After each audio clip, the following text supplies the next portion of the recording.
Bismillahirrahmanirrahim. Hari ini kita membahas mengenai Al-Quran. Siapa yang sudah membaca Al-Quran pada pagi hari ini? Sudah? Baca berapa banyak, Bu? 1 juz? Masya Allah. 1 halaman? Atau 1 ayat?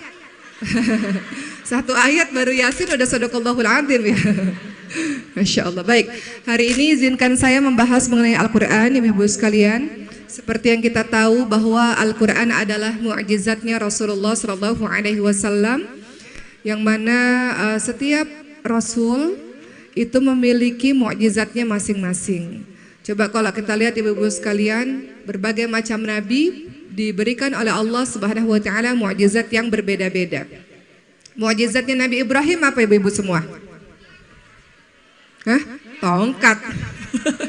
Mukjizatnya Nabi Ibrahim dibakar di dalam api dan kemudian tidak merasa panasnya, selamat dari api. Nabi Ayub alaihissalam memiliki mukjizatnya yaitu ketika diberikan kesabaran luar biasa dan mampu mengeluarkan air dari tanah yang bisa menyembuhkan penyakitnya. Kemudian ada mukjizatnya Nabi Nuh alaihissalam yaitu bisa membuat perahu yang begitu besar sehingga bisa menyelamatkan banyak orang dan hewan-hewan makhluk Allah pada saat itu.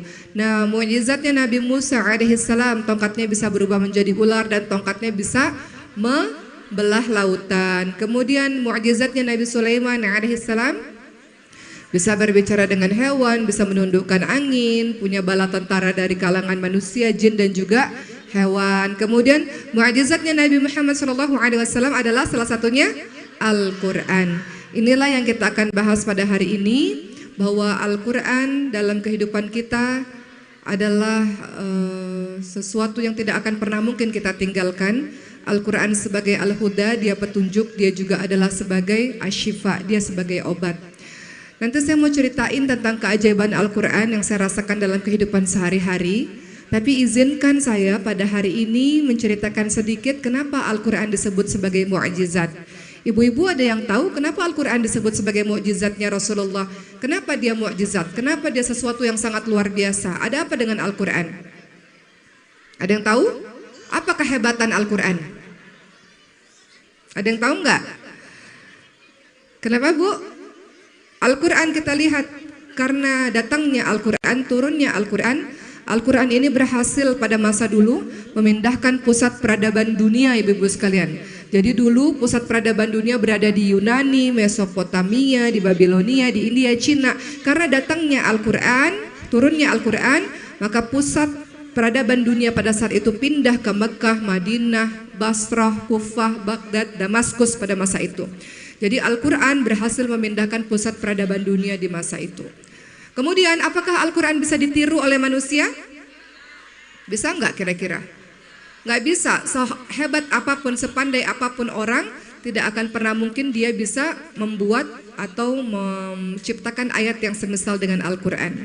Ibu-ibu semua lihat dalam surah Al-Isra ayat ke-88 misalnya, Allah Subhanahu Wa Taala berfirman, sesungguhnya jika manusia dan jin berkumpul untuk membuat yang serupa dengan Al-Quran, niscaya mereka tidak akan dapat membuat yang serupa dengan dia, sekalipun sebagian mereka menjadi pembantu bagi sebagian yang lain. Tidak ada seorang pun yang bisa membuat ayat yang serupa dengan Al-Quran. Datangkan orang paling hebat, orang paling cerdas, Al-Quran tidak pernah bisa ditiru oleh manusia. Al-Quran disebut juga mukjizat karena Al-Quran itu terjaga keasliannya. Betul, Bu? Terjaga keasliannya, dia tidak bisa dipalsukan. Ibu-ibu lihat dalam surah Al-Hijr ayat 9, Allah Subhanahu wa taala berfirman, a'udzubillahi minasyaitonirrajim, inna nahnu nazzalna dzikra wa inna lahu lahafizun. Apa kata Allah Subhanahu wa taala dalam surah Al-Hijr ayat 9? Sesungguhnya kamilah, Allah lah yang menurunkan Al-Quran, dan sesungguhnya kamilah, Allah maksudnya yang benar-benar memeliharanya. Jadi Al-Quran itu terjaga keasliannya. Dari awal sampai sekarang tidak diubah-ubah, tidak berubah-ubah. Jadi Al-Quran terjaga keasliannya, tidak akan pernah bisa dipalsukan sampai akhir zaman. Al-Quran disebut sebagai mukjizat karena Al-Quran adalah satu-satunya kitab yang bisa dihafalkan dari awal sampai akhir, dari seluruh golongan usia. Ada anak kecil yang hafal 30 juz Al-Quran?